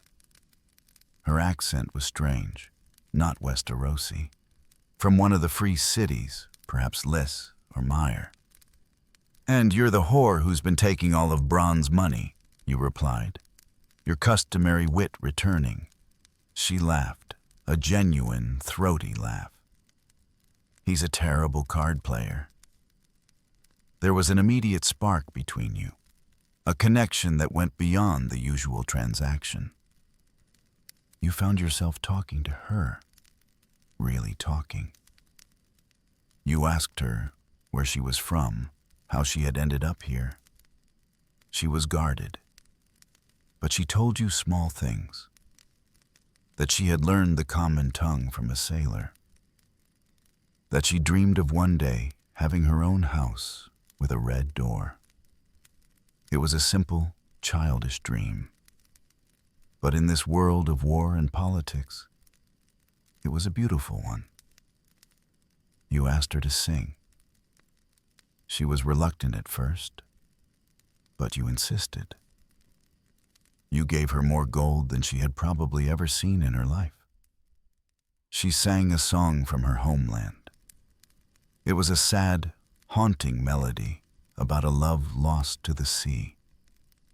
Her voice was not perfect, but it was full of a raw, honest emotion that captivated you. You listened, and for the first time in a long time, you forgot about the war. You forgot about your father. You forgot about the coming battle. You were just a man in a candlelit tent, listening to a woman sing a sad song. You asked her to come back to your tent with you. It was a risk. If your father found out you were consorting with a camp follower on the eve of battle, he would be furious. But you didn't care. You needed this. You needed a moment of warmth, of humanity, in the cold, lonely darkness. She agreed, and back in your tent, you did more than just sleep with her. You talked to her. You told her things you had never told anyone, about your childhood, about your books, about your fears. And she listened. She didn't judge you. She didn't pity you. She treated you like a man, not a lord, not a dwarf, not a monster. Just a man. In the morning, as the first light filtered through the canvas, you watched her sleep. Her face was soft, peaceful, and you felt a strange, unfamiliar emotion, a tenderness, a protectiveness. You knew it was foolish. She was a whore. She was with you for your gold, but you allowed yourself to believe, just for a moment, that this could be more than a transaction, that you could find a small piece of happiness in this cruel, unforgiving world. The camp was stirring. The sounds of a waking army, the clang of armor, the whinny of horses, the low murmur of thousands of nervous men filtered into your tent. The battle was no longer a distant threat. It was here. It was now. You dressed quietly, strapping on the ill-fitting armor that had been prepared for you. Every buckle, every leather strap felt like another link in a chain pulling you towards your doom. You picked up the battle axe they had given you. It felt heavy, clumsy. You were a man of words and wine, not steel and slaughter. The absurdity of it all was so profound, it was almost funny. Bronn entered your tent without knocking, already clad in his practical leather armor. He was chewing on a piece of dried meat and looked entirely unfazed. "Ready to die bravely for your father's glory, my lord?" he asked with his usual cheerful cynicism. "I'd rather live cravenly for my own survival," you retorted, adjusting the gorget at your neck. It chafed. "A wiser strategy," he agreed. "A word of advice from a man who's been through a few of these. Stay behind me. And if you get a chance, don't be a hero. Kick a man in the balls. Poke him in the eye. A dead hero is still dead." He took a long pull from your wineskin. "And try not to get killed. I haven't been paid yet." He clapped you on the shoulder, a gesture that was almost friendly. And then he was gone, off to join the other sellswords. You were left with Shay, who had watched this exchange with wide, frightened eyes. The reality of the morning had dawned on her too. You went to her and pressed a heavy purse of gold into her hands. "This is for you," you said, your voice softer than you intended. "When the battle starts, you take this and you run. Don't wait to see who wins. Just go south. Find a ship in King's Landing. Go to Myr or Lys. Buy that house with the red door."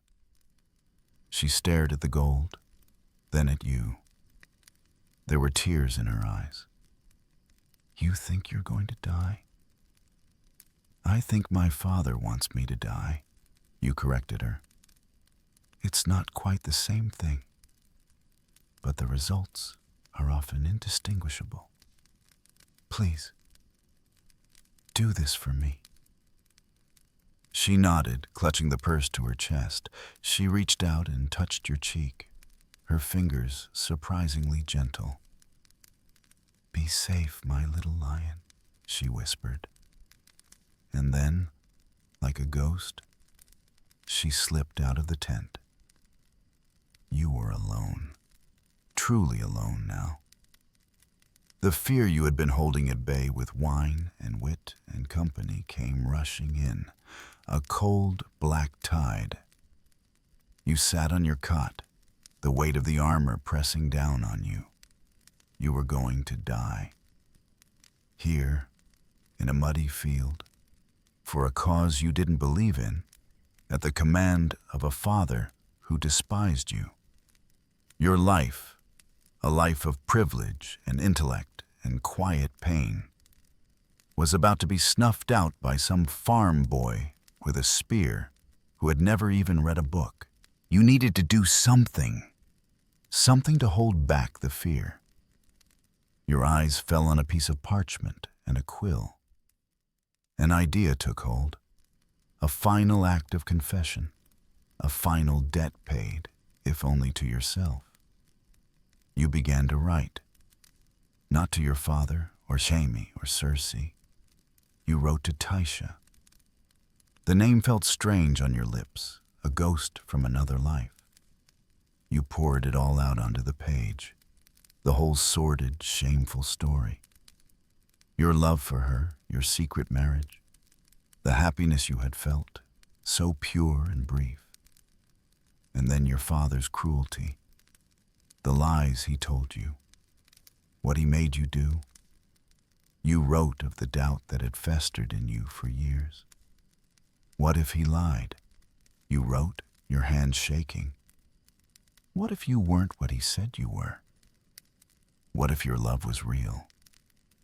You confessed that the memory of her face, the memory of what they did to her, was the wound that had defined your life.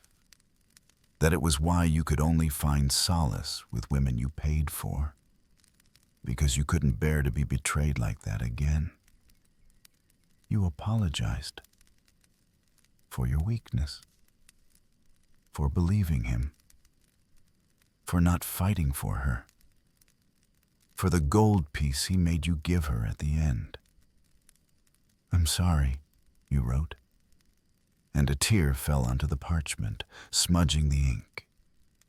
"I have been paying for that gold piece my entire life." You finished the letter, your hand trembling.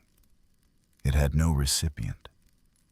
You had no idea where she was, or if she was even still alive. The letter was a prayer whispered into the void. But writing it had settled something in you. You had faced the ugliest part of yourself, the deepest root of your pain. You had given it a name. You folded the parchment carefully and tucked it inside your breastplate, against your heart, a secret last will and testament. The last part of yourself they couldn't take. A horn blew outside, a long, mournful blast. It was the signal. The vanguard was to advance. You stood up. The fear was still there, a cold knot in your stomach. But it was joined now by something else, a strange, fatalistic calm. You had made your peace. You took one last, long drink of wine, draining the wineskin. You put on your ridiculous, oversized helmet. The world became a narrow slit of noise and light. You walked out of the tent and into the morning. Your army of wildlings was waiting for you, a chaotic sea of painted faces and crude weapons. They saw you, their dwarf lord in his lion helm, and they let out a great, savage cheer. You raised your axe. You didn't know what to say. You were not a leader of men, so you just shouted the only words that came to mind. The words of your house. The words that were both your shield and your curse. "Hear me roar," you screamed, your voice cracking slightly. And you marched forward towards the sound of the drums, towards the green fork of the trident, towards the battle that would decide your fate. The sound of the horns is fading now, the edges softening, becoming a distant echo in a vast, silent space. The weight of the armor is gone, lifting from your shoulders like a morning mist.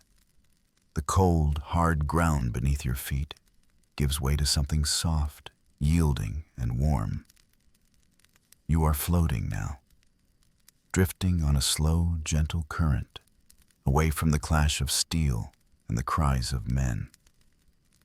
The world of lions and wolves, of ice and fire, recedes, its sharp details blurring into a watercolor dream.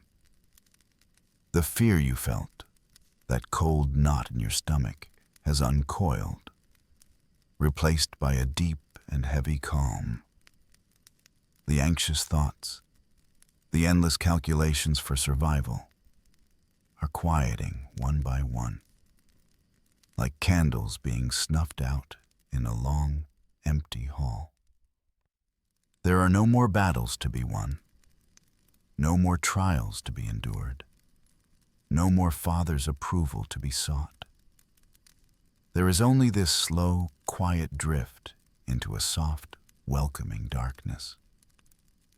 The story for tonight is over. It has been told.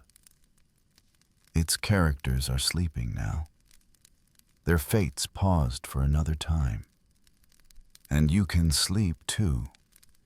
Let the last traces of the tale dissolve into the fabric of your own dreams.